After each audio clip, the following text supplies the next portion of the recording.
Será que eu estou aberto a ser corrigido pelos meus irmãos? Será que tenho esta dinâmica e também muitas vezes corrijo de uma forma certa? Vamos falar um pouquinho sobre isso na palavra de hoje.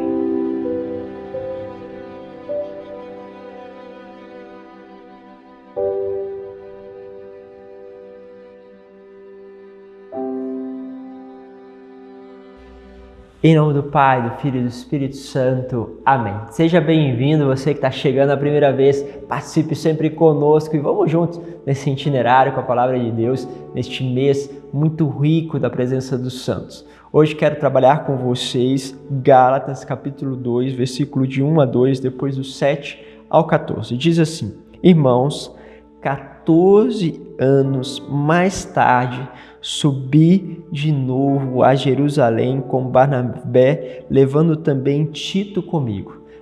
Ontem nós falávamos isso, o quanto São Paulo esperou para poder falar com Cefas, com Pedro.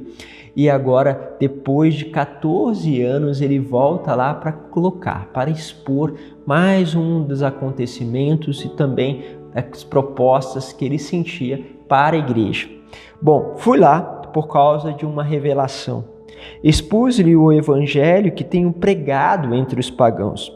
O que fiz em particular aos líderes da igreja, para não acontecer que estivesse eu correndo em vão ou tivesse corrido em vão. Pelo contrário, viram que a evangelização dos pagãos foram confiada a mim, como Pedro foi confiado à evangelização dos judeus. Olha que interessante. De fato, aquele que preparou Pedro para o apostolado entre os judeus, preparou também a mim para o apostolado entre os pagãos, ok? Então perceba isso aqui para você entender a dinâmica, como é profundo, né?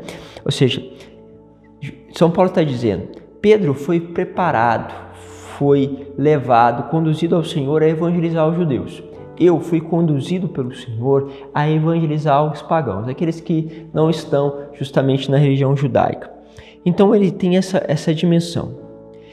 Reconhecendo a graça que me foi dada, Tiago, Cefas e João, ou seja, Tiago, Pedro e João, os discípulos mais próximos ali de Jesus, no seu ministério, considerado as colunas da igreja, deram-no a mão a mim e a Barnabé como sinal da nossa comunhão recíproca. Ou seja, eu reconheço que isso que você está dizendo é verdade. Olha que forte, Ok, continua. Assim ficou confirmado que nós iríamos aos pagãos e eles iriam aos judeus.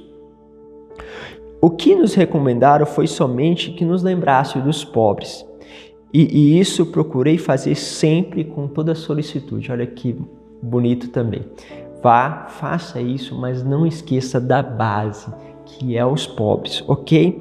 Então ele continua tudo isso. E ele fez com solicitude. Mas quando Cefas chegou a Antioquia, opus-me a ele abertamente, pois ele merecia censura. E aqui é interessante, ou seja, eu busco Cefas porque entendo que nele tem a voz de Deus para mim, a confirmação, busco ele como esse sinal, como esta coluna, ele está declarando esta coluna. Mas olha só, ao mesmo tempo, depois o que ele percebe? Que esta coluna estava sendo digna de censura por aquilo que estava fazendo de errado.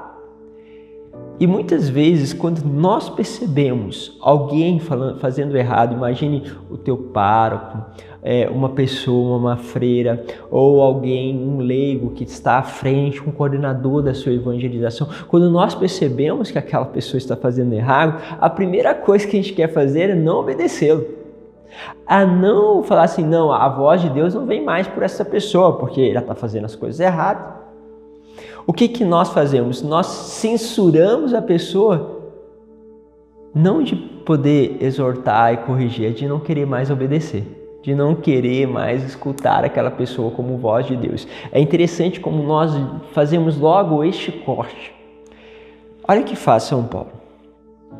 Com efeito, antes que chegasse alguns da comunidade de Tiago, ele tomava a refeição com os gentios. Mas depois que eles chegaram, Cefa começou a esquivar-se e afastar-se por medo dos circuncisados. Ou seja, ele estava convivendo com aqueles que não eram judeus.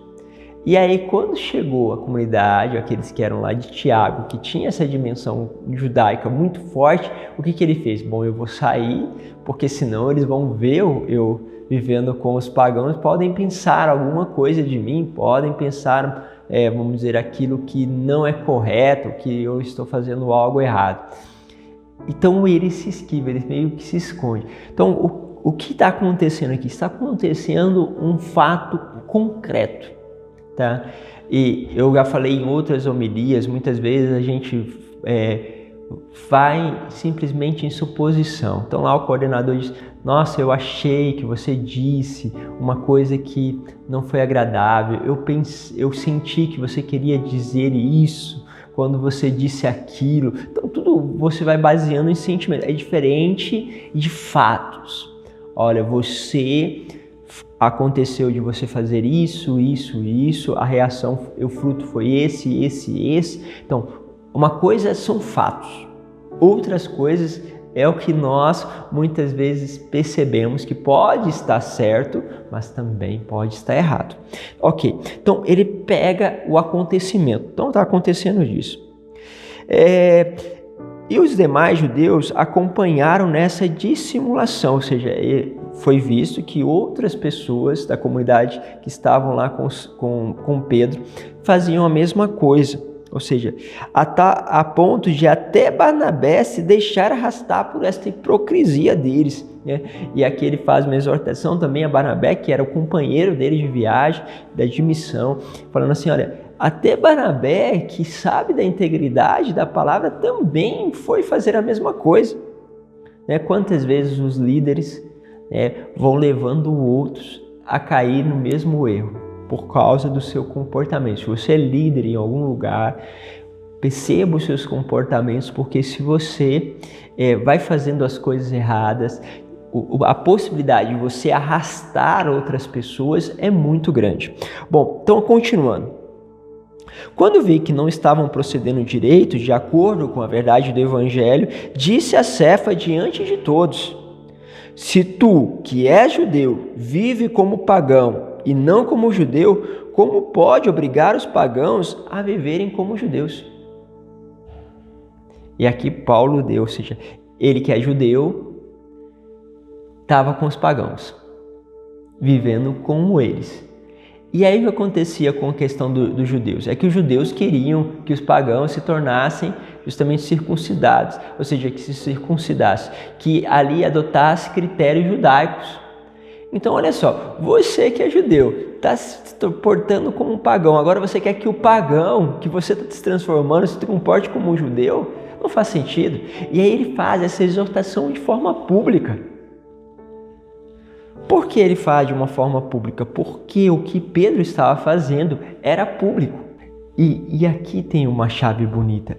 Fatos concretos, direcionamento, mostrando muitas vezes a incoerência com a palavra, isso é muito importante. E ali, o importante, isso não rompe com Paulo a obediência e o olhar dele de que Deus escolheu Pedro. Ou seja, São Paulo conseguia falar e ao mesmo tempo não perder justamente a admiração àquilo que Deus escolheu. Né? Muitas vezes nós precisamos ali colocar fatos concretos para os nossos pais, para alguns dos nossos familiares, mas isso não deve provocar ruptura em relação a eles. Olha só que loucura, porque a gente muitas vezes nem quer nem falar, a gente já rompe. Às vezes a gente precisa colocar alguma coisa ali para o nosso pároco, para alguém que está coordenando. Muita simplicidade, meus caros, fatos concretos e, sobretudo, que isso não tire de você justamente o vínculo de caridade. Então percebam esses movimentos que vai fazendo Paulo. E a clareza com a qual ele faz sempre o quê? ele olha para o Evangelho. O critério é o Evangelho.